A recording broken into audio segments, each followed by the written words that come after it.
Alright, so next let's talk about sharing this quiz out to students and having them take it, getting the reports and the data and all that kind of good stuff. So first of all, whenever you want to use Socrative, you'll have your kids log in, and I showed this a second ago, but this is what it's going to look like when your kids are in your room and there's no activity, there's no quiz that you've sent out.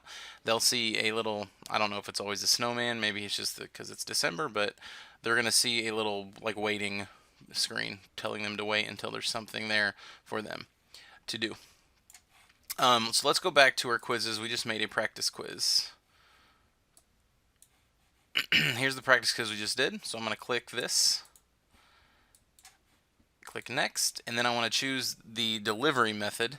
So you have several options about what you want this to look like from this point. So your first option is going to be instant feedback. Instant feedback is where students will get the questions in order, they answer them in order. After they submit, they can't go back and change their answers, and they get feedback, so it tells them if their questions are wrong or right or whatever. Um, Next is open navigation. Open navigation just means students can work through it at their own pace.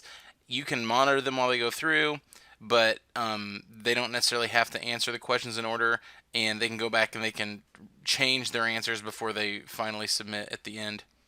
The last one is teacher pace. That's where you go through it with students at the same time, and you're monitoring the responses as they respond to the questions. So you'll have the data up in front of you, and you'll see it come up on your screen while the students are working through it on their own. So you'll notice when you choose the delivery method, these different buttons over here change. Um, that's because that's like the suggested way to do an instant feedback is to make sure you have names and show question feedback. You can turn any of these on or off however you want to do it. So let's say I like open navigation so I can kind of watch students, but they can also work through it on their own pace.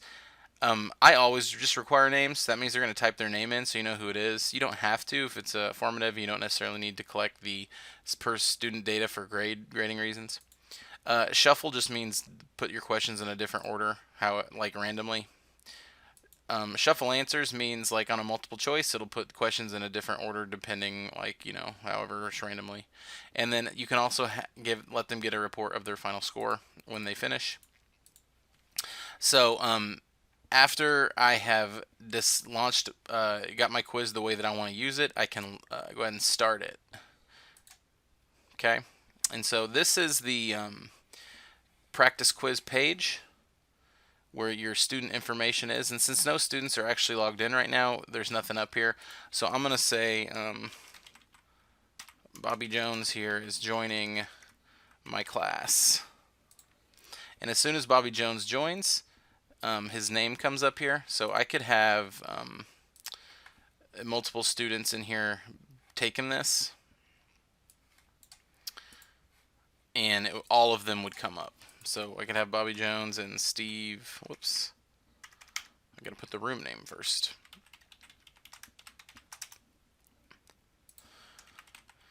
Stevie Jones. And now they're both in there.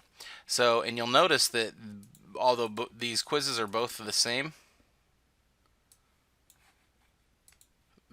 since I shuffled order, each student's looking at a different question. So let me make this a little smaller so you can kind of see what both sides of how a Socrative quiz works. So question number 1 is chocolate the best ice cream. Bobby says true. And since it's self-paced, he can work through it on his own. So we're going to click the second question, and since he did finish that, we know for right now that it's true, but of course he can come back in here and change this, and then it would be coming up wrong on our board because we have marked this question as being true, being the correct answer. So let's go ahead and finish the quiz for both of these guys.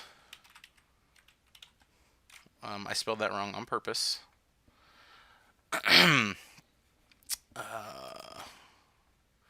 And we're going to have Stevie go ahead and finish this. And then we'll have, okay, and so we had feedback up. So he got 1 out of 2 plus a non-gradable question, which I will go back in and grade shortly. Let's have Bobby finish this really quick. Vanilla. I spelled that wrong on accident that time. And true. Yes. Okay. And so now I'm going to have, oh man, Bobby, you did not do so good. Um, since I had both those open in the same browser, didn't let them both take it at the same time, but we see Stevie's performance here. So now that the quiz is over, I can click finish on my practice quiz dashboard here. And then in order to have this quiz truly be finished, I need to click Get Reports of UChart or to launch. Get Reports just means you can download like a Excel spreadsheet and you can break it down by student or by question, however it is that you want to look at that data. Then you can get it emailed to you. You can download it as an Excel file or you can have it saved directly to your Google Drive.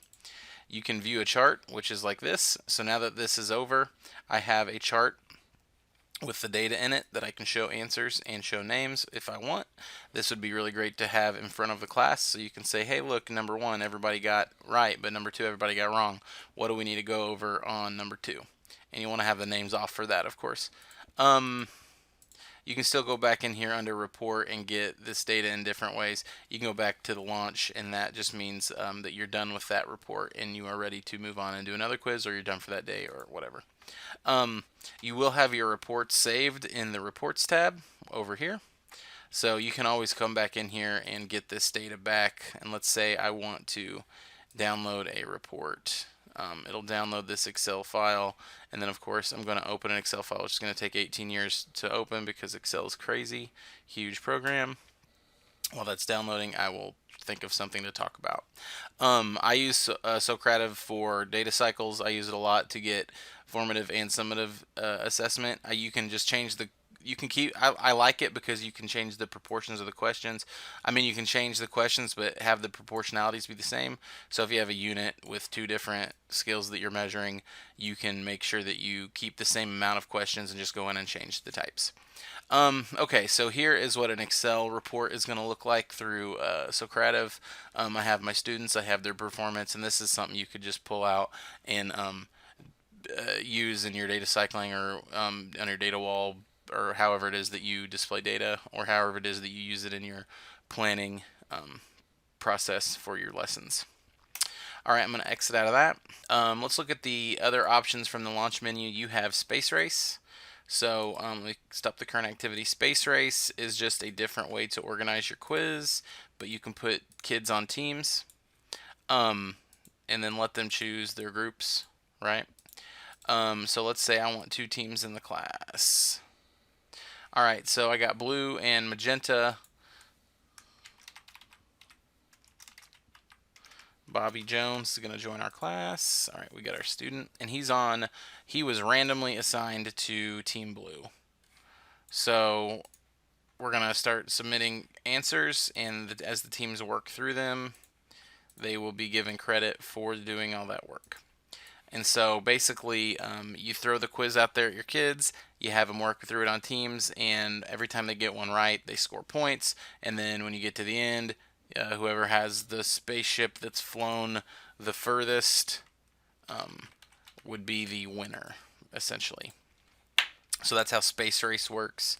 And again, you can finish, and then after they're done, you can come back in and grab a report for every student based on their responses that they gave on those quizzes. Although since we did by teams, we're not going to have it's not going to be the same since they were answering by teams. Finally, let's go back to Exit Ticket. Exit Ticket is, again, you'll have your student jump in here.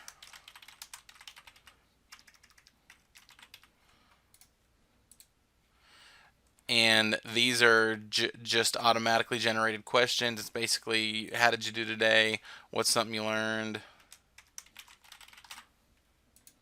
And then the teacher would have a question on the board, and it would be like, what is one important part of the life cycle of a frog, and like tadpole, whatever.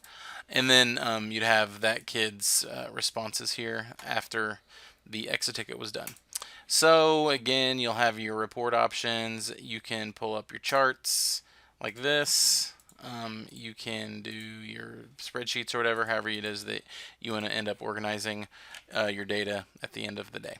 So that's quiz, space race, and exit ticket, and that's a little bit about running reports. Really consider using Socrative because it is a great tool for doing formative and summative assessments and getting really great data in the process. All right, thanks for watching, guys, and stay tuned for future badge opportunities. See ya.